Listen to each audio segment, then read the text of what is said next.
Salut à toutes et à tous. Salut Trésor, ça va? Salut à tous et à toutes aussi. J'espère que ça va. Ouais. Bon, on vient de discuter pas mal de comment on allait organiser ce podcast. Ça peut être très fouillis, mais on va essayer de faire les choses bien. Avant ça, petit aparté, on voulait vous remercier pour les retours et toutes les vues qu'il y avait en fait sur les derniers podcasts. Parce que, bon, je sais pas si on peut dire que ça va au-delà de ce qu'on espérait et des efforts qu'on fournit autour de la communication de ce podcast. Mais en tout cas, on est bien content quand même. Donc merci pour ça. On est au 6e épisode de cette saison et c'est pas mal déjà, ouais. On a un bon petit rythme. On espère que ça vous plaît. Est-ce que ça te plaît très en ce rythme? Ouais. Franchement, on creuse pas mal de notions et en plus, il y a des gens qui nous proposent des petites choses, donc en vrai, c'est intéressant. Ouais, on va essayer de continuer sur cette lancée-là et même d'améliorer un petit peu le truc parce qu'on voit que finalement, ça a quand même à notre échelle un petit peu d'ampleur. Donc n'hésitez pas à nous faire des retours si jamais il y a des formats qui marchent mieux que d'autres, si des fois on se perd trop. Moi des fois, je sais pas toi, mais moi des fois je prends le temps de réécouter les podcasts et c'est vrai que je me rends compte qu'on n'est pas forcément facile à suivre ou que notre pensée n'est pas bien organisée, qu'on se retrouve à discuter comme ça ou à laisser aller notre esprit. C'est pas toujours positif pour qu'on nous suive. Donc là pour cet épisode, vous l'avez vu dans le titre, on va comparer différentes programmation d'entraînement pour essayer de savoir laquelle est la plus intéressante pour l'hypertrophie plutôt, plus que la force, même si les deux sont un peu liés. Donc on va essayer d'organiser un petit peu notre pensée. Bah déjà, je sais pas si tu vois une nuance sur ces termes-là, mais on parle des fois de programmation, des fois de planification, même des fois de périodisation. Je sais pas si tu mets une nuance sur ces termes-là. Est-ce qu'il y en a une en fait? D'ailleurs, j'en parlais avec un mec qui s'appelle Max sur Lyft. Si tu écoutes le podcast, tu t'en souviendras. Mais du coup, moi, je lui disais que justement, je mettais aucune nuance sur ça. Parce que finalement, tout se rejoint un petit peu en programmation. Au final, c'est concevoir un programme. La périodisation, c'est plus essayer de planifier des périodes avec des objectifs spécifiques. Pour moi, la planification, c'est peut-être la chose la plus générale qui peut comprendre justement la périodisation et la programmation. Mais au final, on essaie de mettre des différences en termes de définition alors qu'il n'y en a pas vraiment. Ouais, bon. Pas besoin de se perdre là-dessus, mais dans l'idée, là, aujourd'hui, nous, on va parler de comment on répartit le travail des différents groupes musculaires qu'on peut vouloir faire progresser en musculation sur notre semaine. Donc, vous le savez, on va vous présenter des petites réflexions basées sur des études scientifiques. Team EBP. Pardon, c'est un gros mot. C'est un gros mot aussi.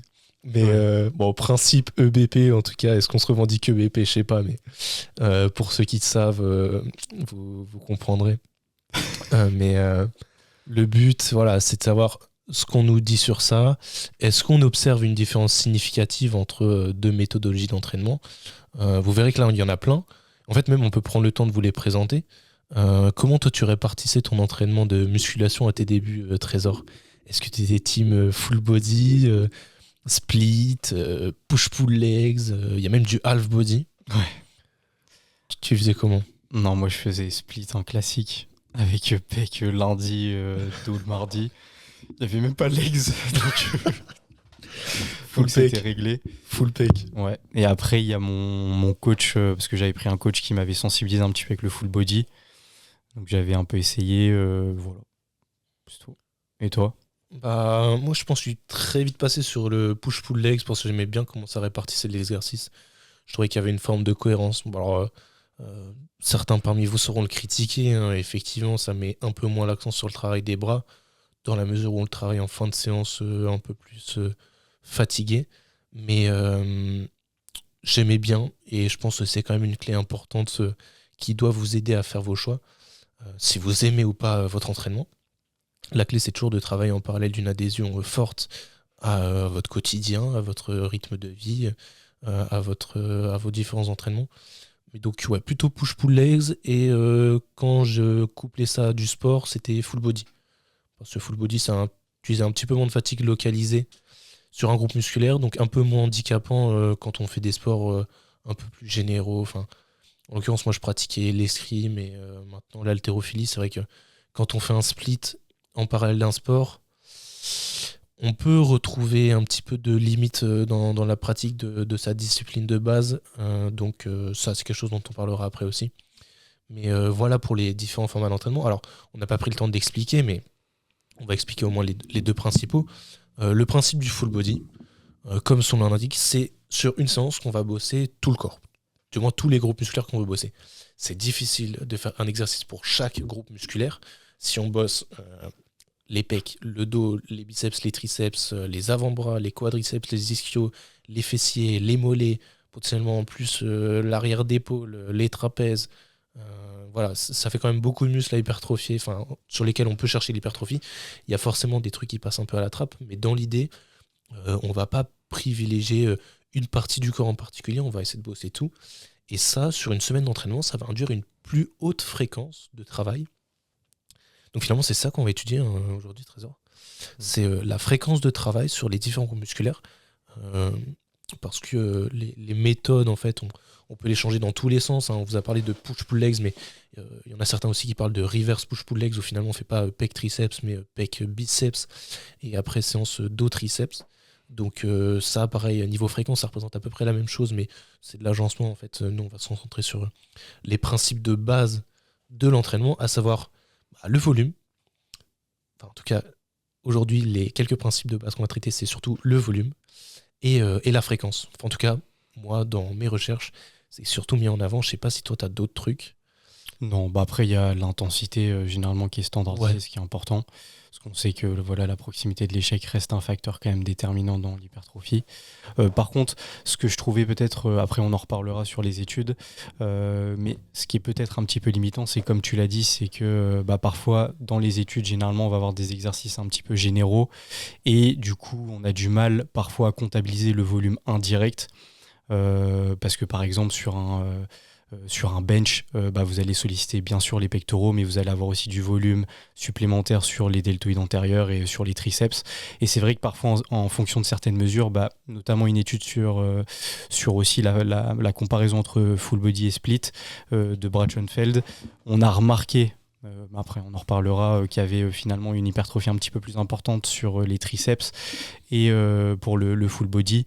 Et c'est vrai que c'était quelque chose qui était un petit peu limitant parce qu'on peut très vite arriver à la conclusion de se dire full body c'est peut-être un petit peu mieux en termes d'hypertrophie, alors que quand on regardait finalement la fréquence d'exercice, en fait on avait les mesures directes et du coup l'estimation du volume hebdomadaire objectif est direct mais pas forcément indirect. Et c'est vrai que il y a, comme je l'ai dit, des exercices qui stimulent quand même de manière indirecte, donc parfois c'est quand même assez compliqué d'avoir une estimation assez précise. Ouais, c'est marrant, j'ai vu un papier de Schoenfeld en plus sur ça, euh, qui donnait des méthodes pour s'entraîner quand on n'avait pas de temps, et qui justement disait les exercices polyarticulaires, ce qui est un avantage en soi, et en l'occurrence scientifiquement est un défaut, c'est que ça va venir regrouper beaucoup de choses en même temps, donc ça permet de couvrir quand même des grands patterns de mouvement, par des patterns de mouvement très simples, plusieurs groupes musculaires, donc on peut globaliser le travail. Ça, en plus de certaines méthodes d'intensification, ça permet de réduire le temps d'entraînement, mais on pourra en parler à d'autres occasions. Moi, j'avais vu une étude qui faisait une petite ouverture sur le tonnage. Parce qu'effectivement, on arrive à standardiser le volume et l'intensité pour comparer deux protocoles. En tout cas, moi, j'ai un RCT sur ça, que je peux vous présenter tout de suite d'ailleurs. Première étude. Donc, RCT, c'est un essai contrôlé randomisé. Donc le protocole de base fiable pour comparer deux choses, très intéressant, qui essaie de comparer le split ou le full body. Donc on l'a dit, on ne peut pas comparer tous les différents programmes d'entraînement, mais là le but c'est de comparer un entraînement où on avait une fréquence de travail sur chaque groupe musculaire qui était de 2 sur une semaine versus 4. Donc le full body, c'est 4 séances où on fait 4 fois les groupes musculaires, alors que sur un split, là en l'occurrence, je sais plus trop, il y avait une séance A, une séance B, donc ça devait être un peu un half body, ou je sais pas si c'était divisé en upper lower, mais peu importe. L'idée c'était qu'on avait une fréquence de 2, on avait 2 fréquences de travail sur un groupe musculaire par semaine. On a standardisé l'intensité. RPE 9,5 à 10 sur toutes les séries de travail, tous les jours d'entraînement. Et ça, on l'a fait sur 8 semaines. Alors, libre à vous de considérer que c'est trop peu ou pas, mais le protocole est intéressant et on bosse avec des débutants sains, et c'est important de le noter aussi, même si là on n'est pas sur l'étude d'un complément. C'est important de savoir qu'on est avec des individus sains et que ça compense rien pour observer des résultats. Donc, dans cette étude-là, dans la discussion de cette étude-là, on voyait que la standardisation du volume, c'était quand même un facteur clé pour émettre des résultats ou des conclusions, mais que ça pouvait être intéressant de standardiser le tonnage en plus. Alors là, ça demande un travail encore plus compliqué de standardisation des entraînements. Là, en l'occurrence, c'est une étude qu'ils ont réussi à mener sur 67 personnes, 35 dans le groupe split et 32 dans le groupe full body. Donc c'est déjà une belle cohorte en vrai. Faut savoir que quand on fait des études, c'est bien d'avoir du monde pour avoir un échantillon représentatif de la population, mais le risque c'est que plus on a de monde, plus c'est difficile de les suivre sur des variables précises et de manière assidue sur l'entraînement, donc ça peut présenter quelques biais dans l'étude. Mais en l'occurrence, ce qu'ils ont ressorti de cette étude-là, c'est que jouer avec la fréquence, ça n'avait pas d'intérêt si on était à volume égal. Donc là, le volume, leur manière de le standardiser, c'est en comptant le nombre de séries à l'échec. Donc pour les deux groupes, en fait, il n'y a pas de différence significative et sur l'hypertrophie et sur la prise de force. Qu'est-ce que tu en penses de ça, Trésor ? Il me semble que c'est pas une étude que tu avais creusée, toi. Non. Mais en soi, c'est cohérent. Ça, je pense que c'est un peu le reflet de ce qu'on retrouve généralement dans les résultats. C'est que le volume d'entraînement hebdomadaire, ça reste la variable qui est relativement importante et déterminante avec l'intensité. Donc il y avait aussi un papier de Schoenfeld qui avait essayé de comparer justement différentes fréquences de travail et on avait remarqué aussi qu'à volume égal, il n'y avait pas forcément de différence significative. Donc en soi, la fréquence, c'est un peu comme ce que tu disais, ça permet de mieux répartir peut-être le volume sur la semaine, mais c'est pas une variable qui est déterminante dans l'hypertrophie. Donc en soi, il faut se concentrer vraiment sur le volume et sur l'intensité. Mais je peux peut-être à la limite rebondir sur l'étude de Schoenfeld que je parlais, parce qu'ils avaient, du coup là cette fois-ci, c'était un échantillon un petit peu plus réduit. Il y avait 19 hommes entraînés, et du coup c'était 3 sessions. Par semaine, que ce soit sur le split ou sur le full body. Et du coup, il y avait, je crois que c'était un groupe musculaire pour le split sur les différents jours. Et sur le full body, c'était tout le corps à chaque fois sur les différents jours. Et je crois que c'était 10 à 12 semaines sur le protocole, donc c'est un petit peu plus long. Ou toi, c'était... Ah non, 10 semaines. Bon, c'était assez similaire. Moi, j'ai eu 8 semaines là. 8 semaines, ok. C'est assez proche en tout cas. C'est ce que j'avais dit en fait. Ce qu'ils avaient remarqué, c'était du coup une hypertrophie un petit peu plus importante au niveau des triceps. Mais voilà, encore une fois, c'est compliqué peut-être d'apporter des conclusions à travers ça, parce qu'encore une fois, c'est comme je l'ai dit, on n'a pas forcément comptabilisé le volume indirect de travail, et c'est vrai que la majorité des exercices utilisés étaient vraiment des exercices généraux, donc il y avait bench press, il y avait du rowing, buste penché, il y avait je crois du squat, de la presse, toutes ces choses là, donc en soi c'est compliqué parce que sur les bras il va y avoir forcément un volume de travail qui va être différent, mais en soi il était quand même arrivé à la conclusion que sur la majorité des groupes musculaires, il n'y avait pas de différence. C'est aussi pour ça qu'on ne peut pas se dire que pour les triceps, ça peut être peut-être un peu plus intéressant le full body. Donc non, en soi, à volume égal, c'est toujours le même résultat. Super, du coup j'espère que vous kiffez ce podcast, c'est top conclusion. On se retrouve à vous dire que comptez votre volume, c'est suffisant. On discutera après des petites nuances qu'on peut mettre dans tout ça et de ce que la fréquence peut permettre d'un point de vue pratique, parce que c'est toujours intéressant de voir comment cette variable-là peut évoluer au profit de la pratique sportive. On vous l'a dit, même nous personnellement, on se rend compte que des fois le full body se prête mieux à certains cadres, certains contextes que le split et inversement. Mais le dernier document qu'on veut vous partager, qu'on s'est retrouvé à creuser un petit peu tous les deux, c'est une méta-analyse toute récente, 2024, c'est ça? Ouais. Explique-nous, toi, ce que tu as sorti de ce document-là. Du coup, dans mes souvenirs, il y avait 14 études, c'était bien ça. Il y avait quand même beaucoup de participants. Je sais qu'en comptabilisant, il y avait du coup une répartition avec beaucoup plus d'individus quand même entraînés. Et il y avait quand même une bonne durée. Je crois que de manière générale, c'était quand même 10 semaines. Donc c'était assez similaire. En fait, ils étaient aussi arrivés à la même conclusion, c'est que lorsque le volume de travail hebdomadaire était standardisé et était similaire, finalement, il n'y avait pas forcément de différence significative. Donc encore une fois, voilà. C'est si en fait, peut-être la seule conclusion sur laquelle on peut se diriger, c'est si le full body vous permet d'avoir un volume hebdomadaire plus important. Dans ce cas-là, dirigez-vous vers ça. Sinon, c'est pas forcément utile. Mais encore une fois, comme tu l'as dit, il y a certains contextes qui permettent peut-être une augmentation un peu plus simple du volume. Mais c'est vrai que moi, je peux peut-être parler d'une dernière étude que j'ai trouvée intéressante parce que là, c'était surtout sur le tracking de la fatigue induite et sur des facteurs un petit peu objectifs autour du full body. Je crois que c'était aussi une étude de 2021 ou 2024. Et du coup, il avait essayé d'avoir 2 mesures. Donc, il y avait RPE et c'était une mesure de force maximale. Donc, ils appellent ça MCV, je crois, un truc comme ça.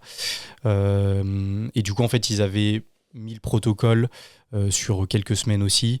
Et ils avaient essayé vraiment de mesurer à chaque fois la perception de l'effort et la force maximale sur le jour suivant. Et ils avaient remarqué que généralement quand même après un full body, donc une session de full body, les participants avaient tendance quand même à avoir besoin de 24 à 48 heures en termes de récupération. Mais en fait, ce qui était paradoxal, c'est qu'en termes de force maximale pure, il n'y avait pas forcément de différence. On retrouvait très rapidement les valeurs basales. Par contre, en termes de perception de l'effort, c'est vrai que sur la seconde session, les participants avaient tendance à trouver peut-être plus de fatigue et peut-être la séance aussi un petit peu plus difficile. Donc là, dans la conclusion, dans mes souvenirs, c'était peut-être que si les entraînements dépassaient peut-être une fréquence de 4 ou 5, dans ce cas-là, splitter ou avoir un push-pull leg, ça pouvait être un petit peu plus intéressant qu'un full body. Mais par contre, sur des fréquences un petit peu plus faibles, autour de 3-4, un full body, c'est pas forcément gênant et vous avez tendance à récupérer. Mais encore une fois, c'est un petit peu d'extrapolation et c'est assez individuel, hein. Ça tombe, il y a des gens qui peuvent très bien récupérer et vous pouvez assumer une fréquence de 5 en full body. Ouais, non, mais c'est intéressant parce que ça fait effectivement écho à la discussion qu'il y a dans la méta-analyse, la revue cinématique, la méta-analyse qu'on citait plus tôt. C'est que, en fait, finalement, le bon agencement de la fréquence de travail, du volume de travail en fait, sur la semaine, il se fait aussi au service de la fatigue et ça fait écho aussi à ce qu'on disait par rapport au fait d'entraîner l'hypertrophie en parallèle d'une activité sportive. Avoir tout le même jour sur un groupe musculaire, tout son volume pour un groupe musculaire le même jour, ça peut être pénalisant sur la séance du lendemain. Et effectivement, il y a quand même une petite sorte de récupération. Alors, c'est dont tu parlais, 24 à 48 heures, dont il faut tenir compte quand effectivement on s'entraîne. Voilà. 5-6 fois par semaine, là ouais, il y a peut-être quelque chose dont il faut tenir compte et peut-être ça peut présenter un intérêt de splitter de quelque manière que ce soit, hein. Du half, du push-pull legs ou un split, peu importe la forme, mais éviter d'avoir trop de fréquences en fait, finalement c'est ça. La fréquence est utile jusqu'à un certain point. Trop de fréquences peut finalement s'avérer aussi négative et c'est quelque chose qui est mentionné dans la revue systématique quand vous mentionnez à la fin. Finalement c'est un peu frustrant, mais comment nous on peut vous aider à appliquer toutes ces données là, j'ai envie de dire traquer le volume avec des séries, standardiser une série, c'est standardiser son niveau d'intensité. Donc essayer de bosser avec les RPE, ça peut être très intéressant. Pareil, ça me donne envie de dire, le RPE c'est intéressant plus après qu'avant. Mais on entre sur un autre débat de planification, de programmation dont il faudrait discuter avec d'autres coachs. Mais après coup, essayer d'appliquer un RPE à votre série de travail, ça peut être intéressant pour traquer le volume. On a un papier qui dit que le volume avec le nombre de séries est insuffisant, qu'il faut traquer le tonnage. Pour l'haltéro, je suis d'accord. Pour la muscu, c'est un peu plus compliqué, mais c'est intéressant de le voir comme ça aussi. Mais dans l'idée, du coup, traquer le volume, et après, faites une répartition qui vous plaît. Une répartition qui vous plaît, ça peut dépendre de plein de choses. Cas pratique que j'ai en tête, là, je sais pas pourquoi, mais admettons que dans la semaine, vous entraîniez avec 2 personnes différentes. Ça peut être une collègue féminine et un collègue masculin. L'un aime beaucoup bosser les pecs et ne fait pas les jambes, et l'autre s'intéresse que au bas du corps et vous bossez que les jambes. En l'occurrence, si répartir votre volume de travail en split vous permet de partager des entraînements avec ces 2 personnes-là et d'adhérer un peu plus à votre entraînement sur le long terme, splittez. Peu importe le nombre de séances que vous avez dans la semaine, splittez, comme ça vous permet de connecter avec des gens. Le sport, c'est aussi un moment social, hein, donc si aller à vos entraînements, ça vous permet d'échanger avec des gens qui comptent pour vous, c'est très positif. C'est un exemple parmi tant d'autres, mais ça vous permet d'avoir cette fameuse adhésion à votre entraînement. Et du coup, là, on tient compte du volume de travail, et finalement, sur une variable qui a un peu moins d'importance sur les progrès, on essaye de coller pour favoriser encore plus de plaisir. En vrai, on peut même faire un rapprochement sur des disciplines de force qui nous concernent, parce que des fois, en fait, le format que vous allez utiliser il va être directement dépendant de votre discipline.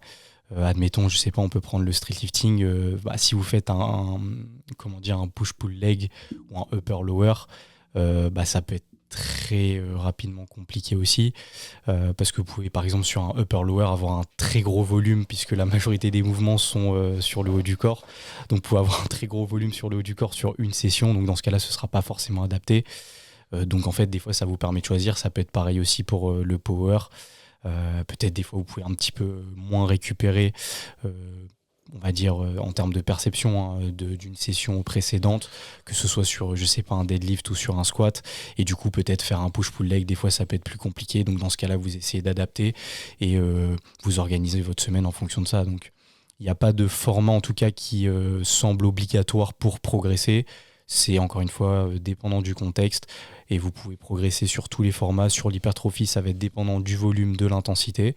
Donc essayez d'être proche de l'échec et d'augmenter progressivement le volume de travail en fonction aussi de vos progrès.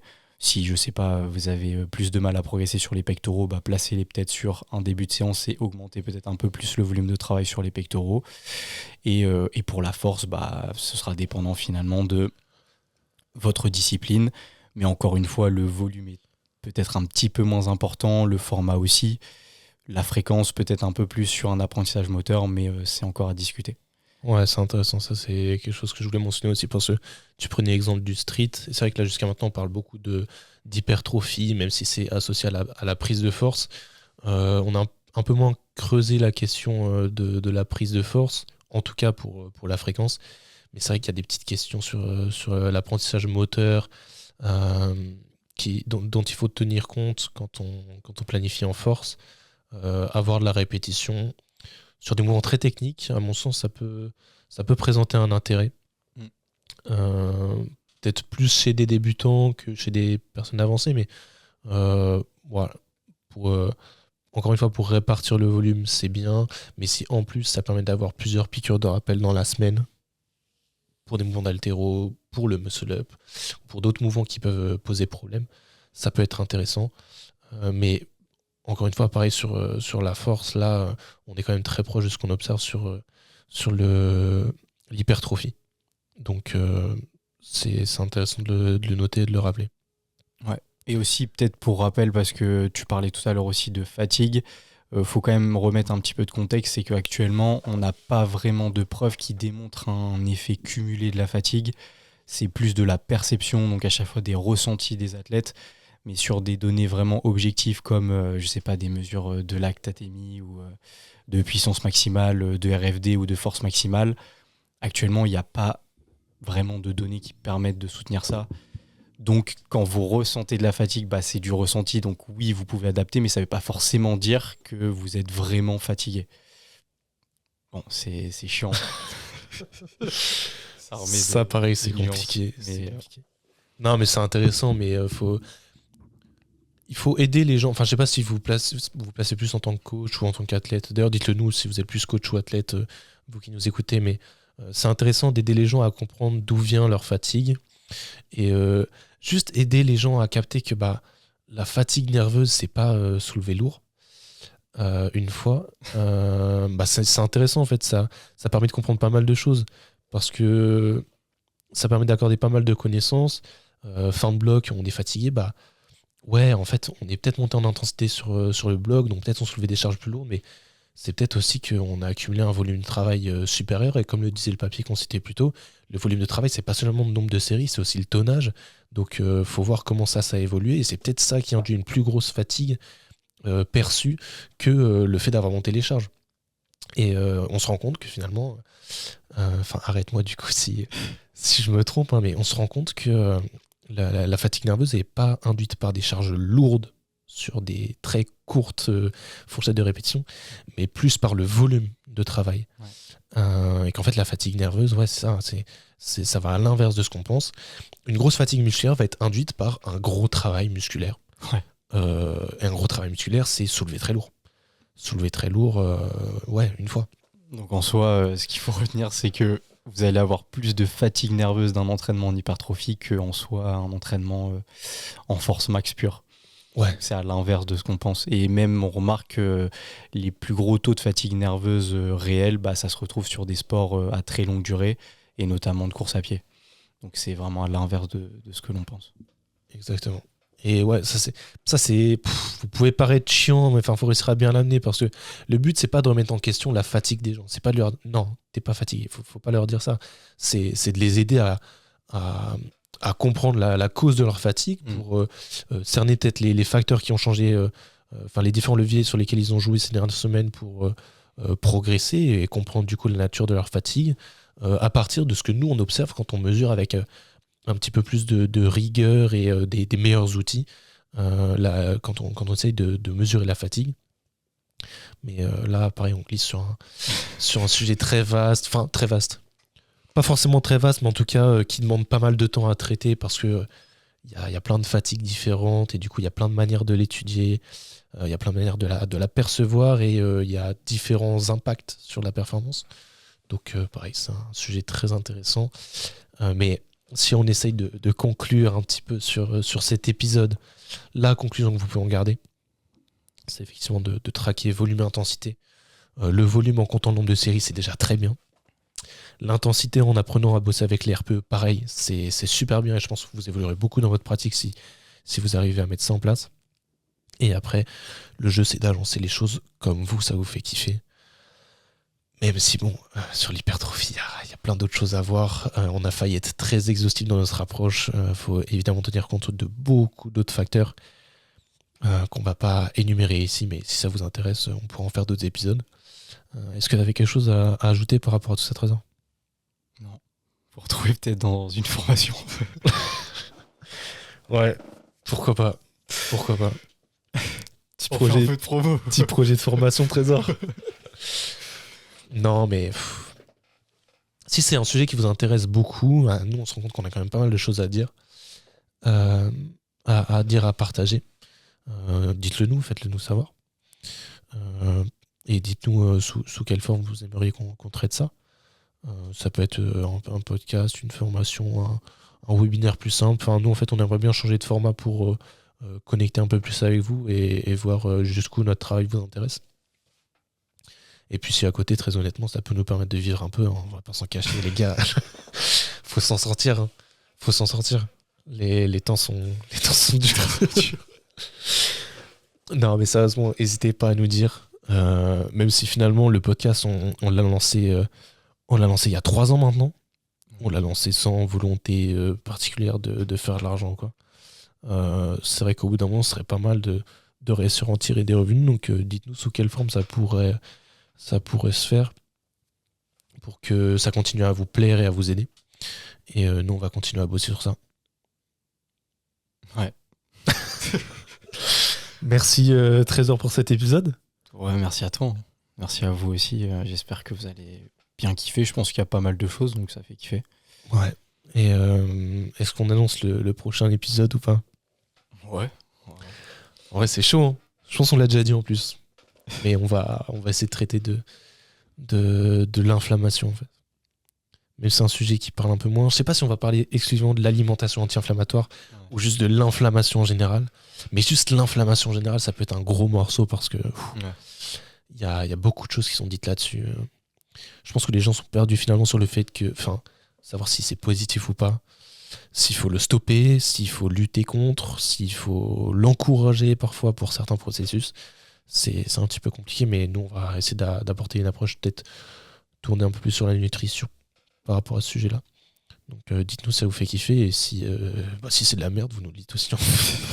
On peut traiter autre chose, hein, n'hésitez pas. Mais voilà pour le projet de la semaine prochaine. Merci encore Trésor, et à tous, on vous dit à très bientôt.